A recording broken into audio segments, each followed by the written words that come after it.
Hey everybody, so I thought I would do something a little more closer on the conversion on the lower trigger pack here to discuss how all the pieces go in line with making it semi-auto from a full auto piece. So I kind of gave on my first video a quite a big overview that lasted significantly longer. So I'm going to make this kind of a shorter piece just on the trigger pack. So let's begin.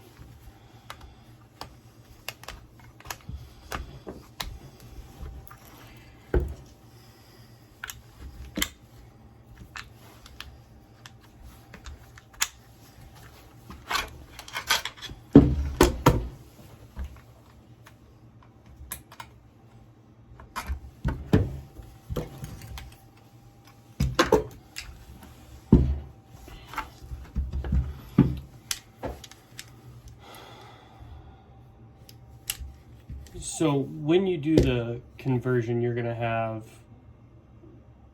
your lower trigger group.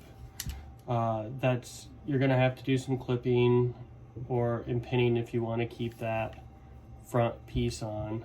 I just cut mine off short.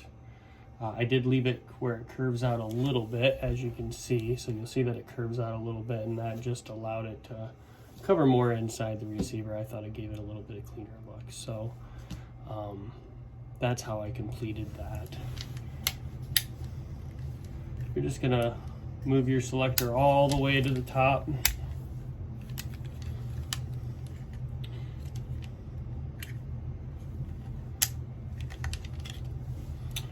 There's your safety. You're not gonna need this for a minute. This is what it's going to look like coming out. It's going to also have another arm going off in the front depending on your kit. So unless you bought one that already has a semi-auto conversion done on your cetme, it's going to have a piece that comes down here as well. You're going to take a Dremel and you're going to cut this section out. Right where that curves a little bit, you're going to notice where a pin goes through. You're just going to push the pin out. Just use a punch like this. You're going to push that pin out, and then all that sear, spring, and pin are going to come out, and you're just going to toss that out. I already threw mine away. I don't want it kept in the house. So that's gone for me already. You can reference that on the first video. I showed you what the sear, the spring, and the pin look like. So I'm going to take the trigger pack apart and just actually go through the disassembly, reassembly, what you have to do to grind or cut off to get all of it to where it's legal from an ATF standpoint on, is this now a semi-auto trigger pack? Let's get started. There's a pin here where the hammer is. You're going to push that pin out.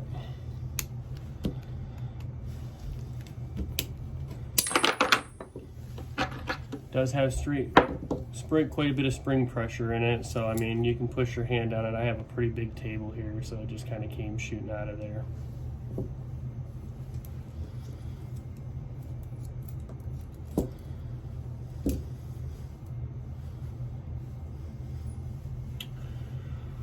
You're going to have two bushings.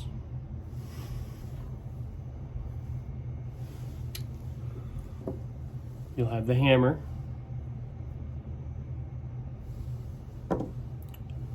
You'll have this spring with the two legs on it. When you put it back together, it's going to kind of be like an AR-15. If you ever done an AR-15, it's going to sit like that. That square spring is going to sit up inside underneath the catch for the hammer. This bushing's going to sit in like this. Put your finger through. This bushing will sit through like this. While you're trying to put it all together, I would recommend using your punch to hold it all together for you, but it will look like that. So as you can see, it has, when you hold the arms on your spring or the legs on your spring, you will see that it has now spring tension. So when it's clipped like so, you pull the trigger, drops that out, and it's going to have spring tension to shoot your hammer forward. So that's how that's going to work. It's got basically these two bushings are going to be like spacers in there. So we'll just set that aside for a moment.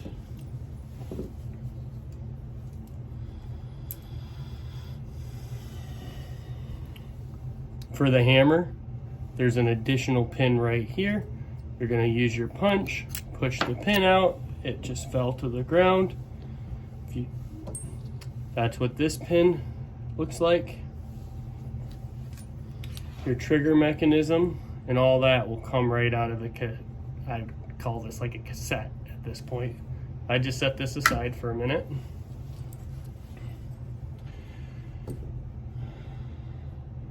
So here's where you got to do, I should say, some work to make your trigger pack semi-auto. You do not have to do anything with the trigger. The trigger is just the way it is. This is how it sits.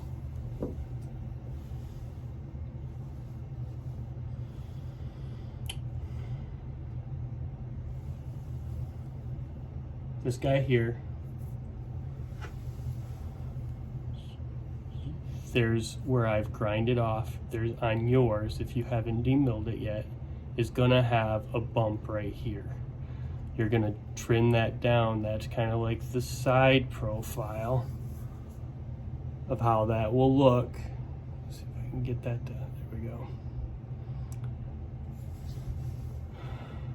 If you don't take enough off, what's gonna happen is that when you put the trigger back together, when you go to the full auto section on the selector, it's going to just want to drop the hammer home. It's not going to catch. So if you don't trim enough of that off, it's going to just want to follow the hammer, follow the bolt carrier home when you pull the trigger.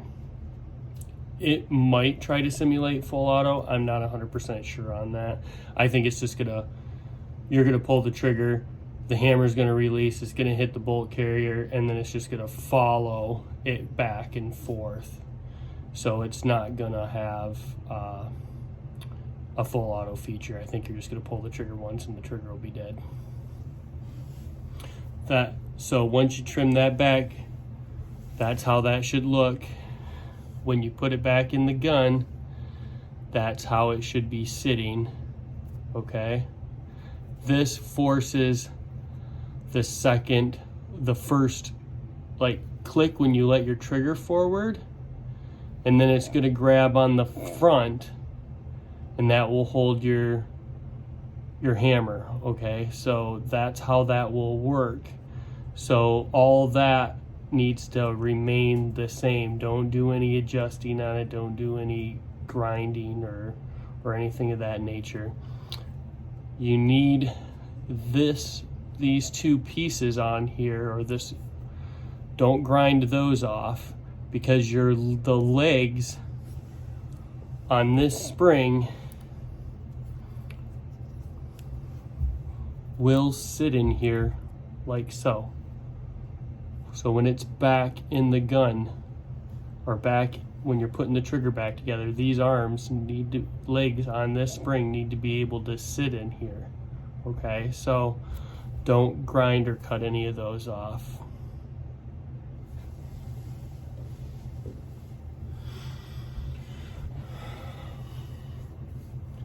This piece, it sits inside the cassette like so. So this is the front. This will go in here like so.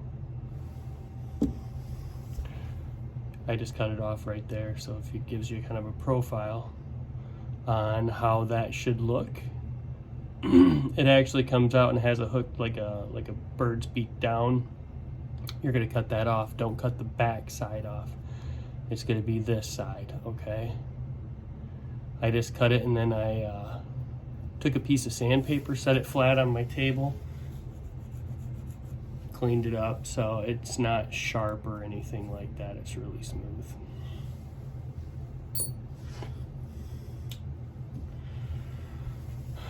This is what's left of the arm that's coming forward out your cassette. This is the forward of that trigger pack, okay? This is the piece that you cut out.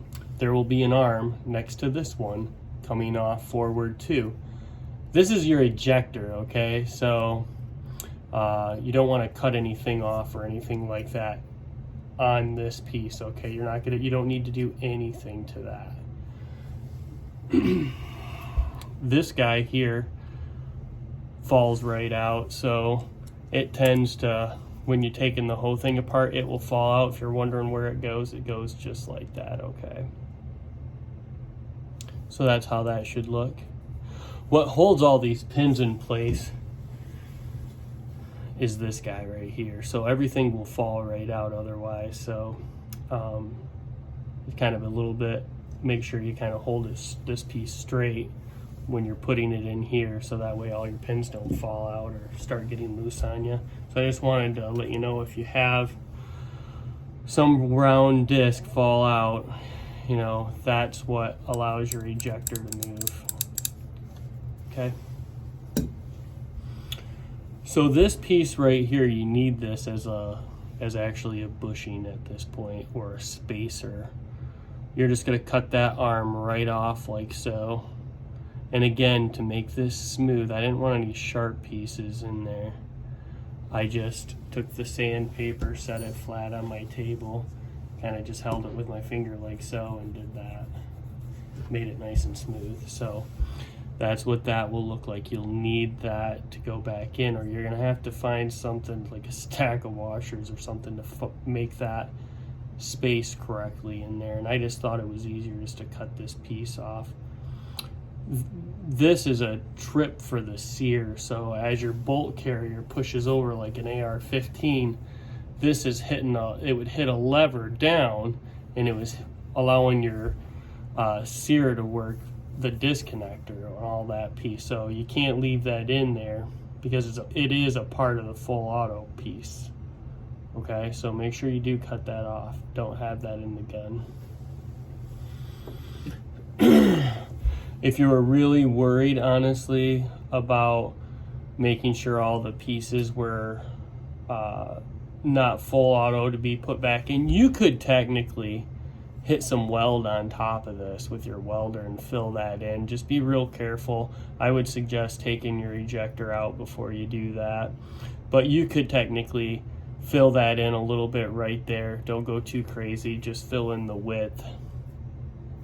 And you could use a hand file or something and clean that off, and then, you know, for sure you'd be good to go then. But I don't see anywhere where it's required. You just can't have any of the pieces go back in.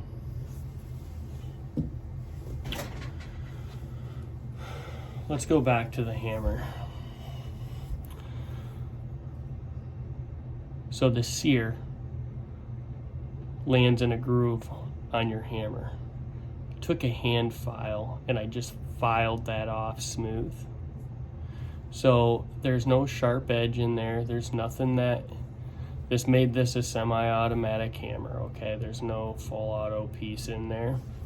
And again, I did the same thing, sandpaper, you know, made it nice and smooth. It can be a little bit flat. It can be a little bit flat, so you can see that profile is a little bit flat. That's fine. It's going to be a little bit flat because you have to file through that engagement piece for the sear there on the hammer. So that's how you make your trigger pack a semi-automatic trigger pack. So instead of paying somebody like $125 or something like that to convert this thing to a semi-auto, you could do it yourself in very little time. So I would really highly suggest to you that you just do it yourself. I mean, if you can weld the rest of the gun, you can make this a semi-auto trigger pack.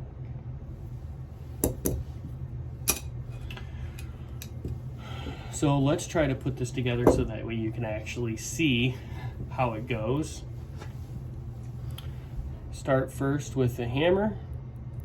Goes in here like so. Remember the springs? The legs should be out like this.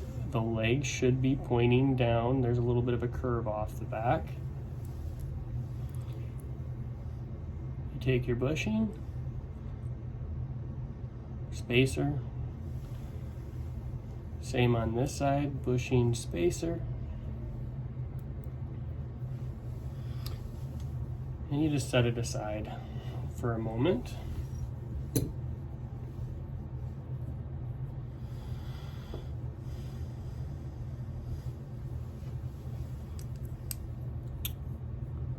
That's how that looks.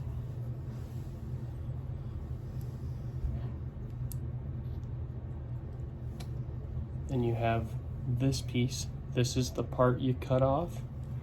So that's how it looks on the back. Let's use my punch here. That's how that should look. Okay.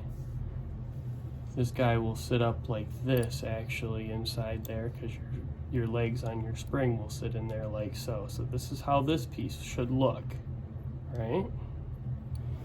Set that aside for a moment.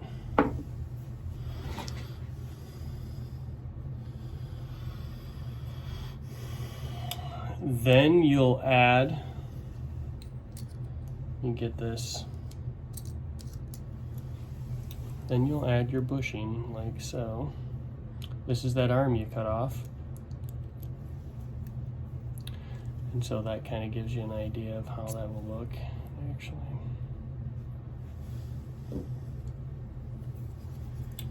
When it goes together, here's the front piece you cut off. This guy should sit in here like so, all as one piece, okay? So that's how that should look. Goes in like so.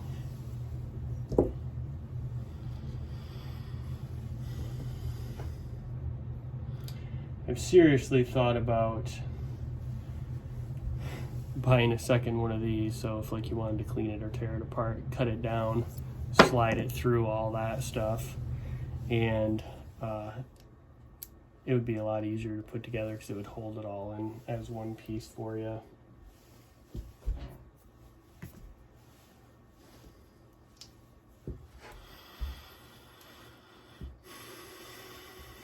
Let's come back here a little. All right, so take your hammer, 2 bushings,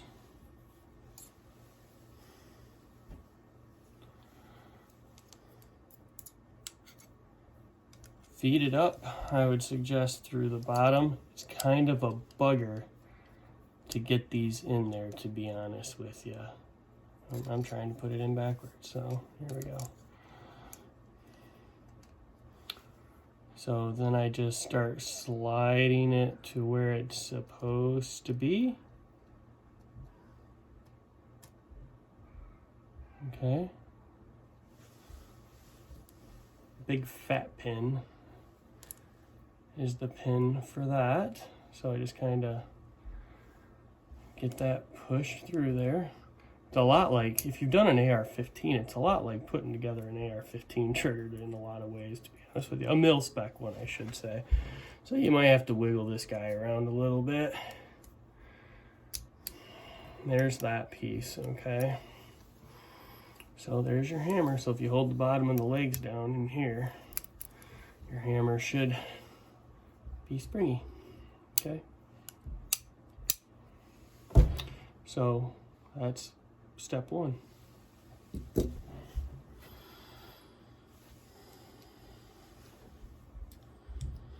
All right, so remember we have trigger, disconnector, disconnector.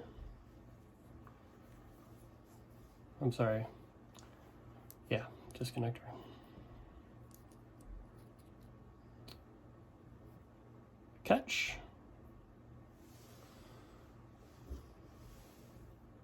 Spacer. The ball, this part goes on the outside. Where you cut the arm off goes on the outside like side profile.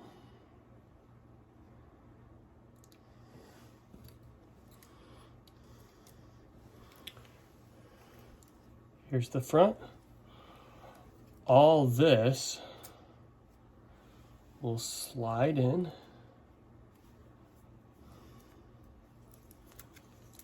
It's kind of difficult to do it on camera. So you can see how I kind of got it in between the legs there. And you just, ooh, my pins, other pins coming out there on me. That's the problem with this setup, is because it uses so much of that. This one's a little more difficult, so start lining everything up. Get it started, get the hole in there, start wiggling your punch through.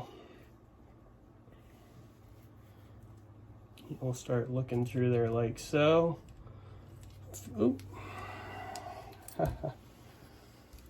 Well, that was good. Trying to get it so where you can see it. So don't get frustrated, just put her back together again.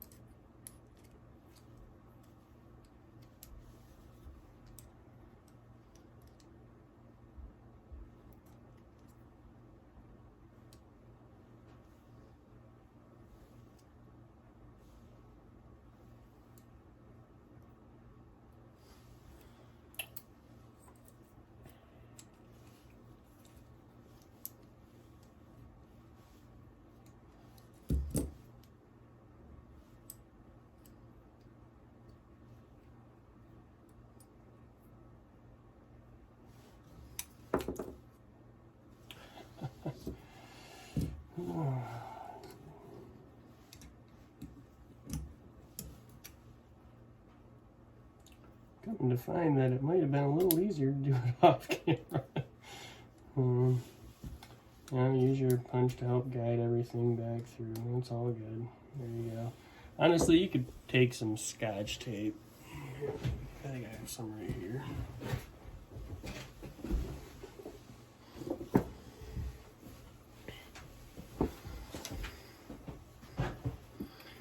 This might be easier for you. Just use some masking tape.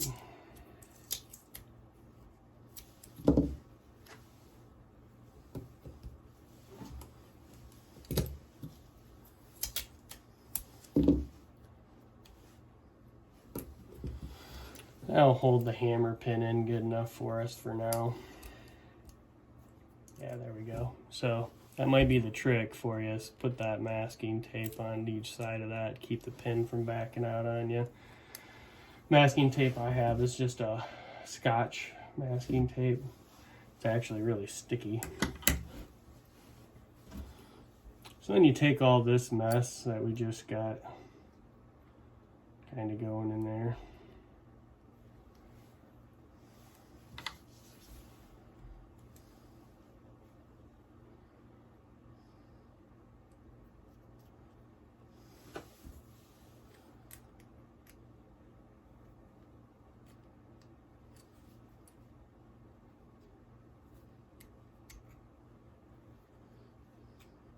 There you go. So that's how all that will look again. Make sure the legs of your springs are up.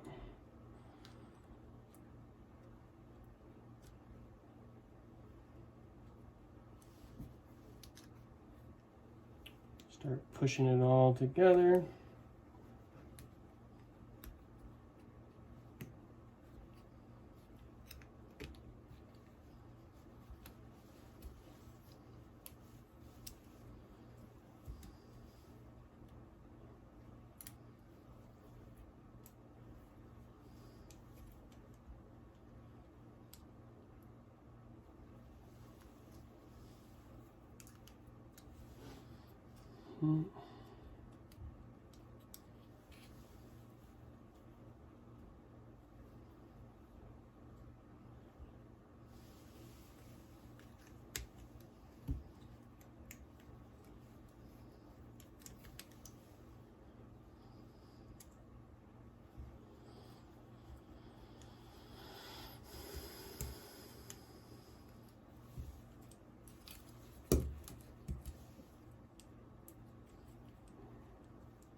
I don't tear this thing apart. Like, honestly, once you get it together, you really shouldn't need to take it apart again too much, unless for some reason you got a bunch of crud. Like if you were shooting it suppressed, you'd probably have to tear this trigger apart to clean it out, because shooting suppressed is super dirty.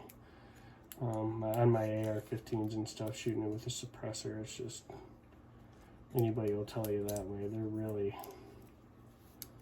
really, really, really dirty.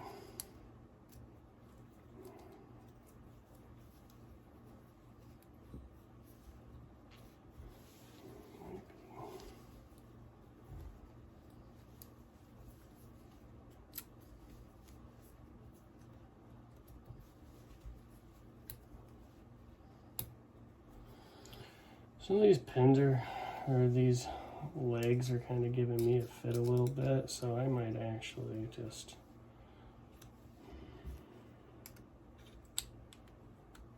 do that for a minute and get the legs out of the way. So I just use my punch there.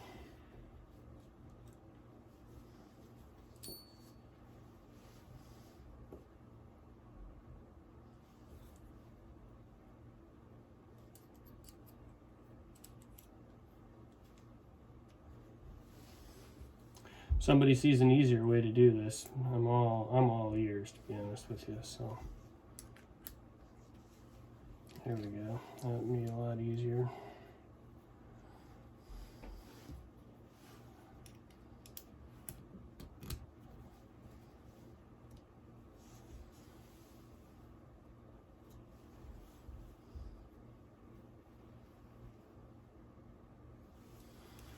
Grab one more punch here real quick.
So I grabbed everything there.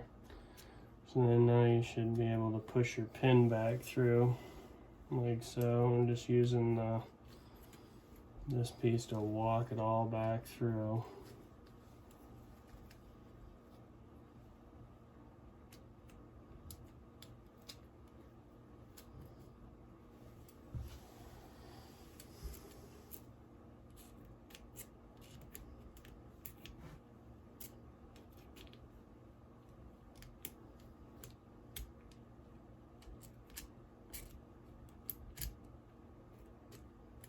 So I just keep pushing it all around until I start seeing the pin go through the next section,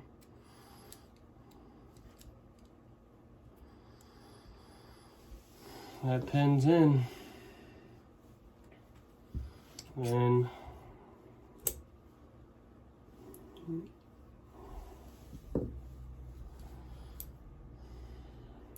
there you go, there's that. This little guy, again, like I said, keeps falling out.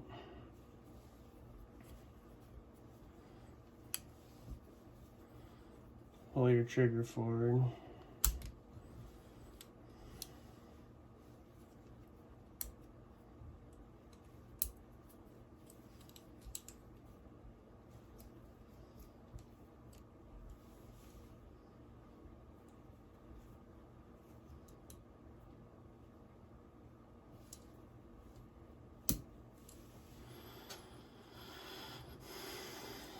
Trigger's done.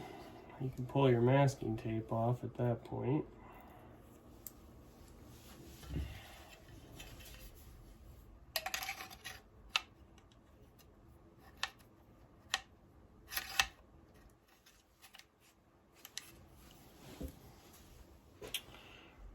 And then you just push your safety bag through.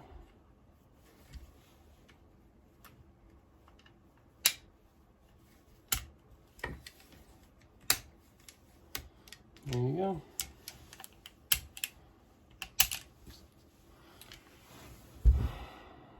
Full auto.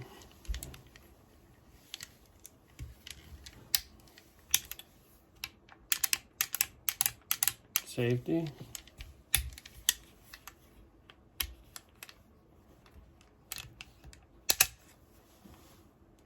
So that's how you complete tear apart, conversion, put back together. A couple pieces of masking tape to hold that hammer pin in makes sense. This is just a small round file. One punch, and that converts it, puts it back together, put it back in the gun. You can function check the whole thing.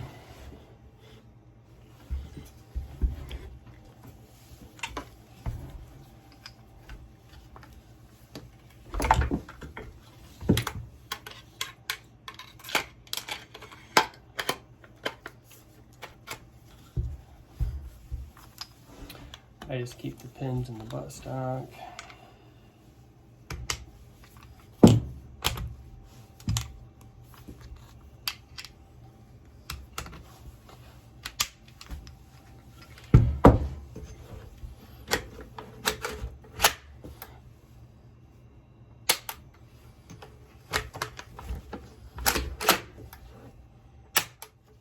It works. So, put it to safety. It's not gonna let you charge, okay? Put it to safety. Safety works. Put it down to full auto. Dropped.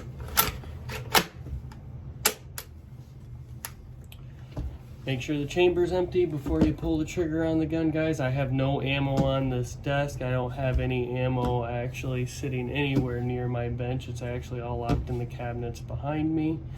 And so if you keep the ammo off the table, you're less likely gonna have an accident. It'd be really unfortunate to shoot a hole in the wall of your house or in your basement or wherever you're at. Be safe, have fun, and I'll upload something else soon.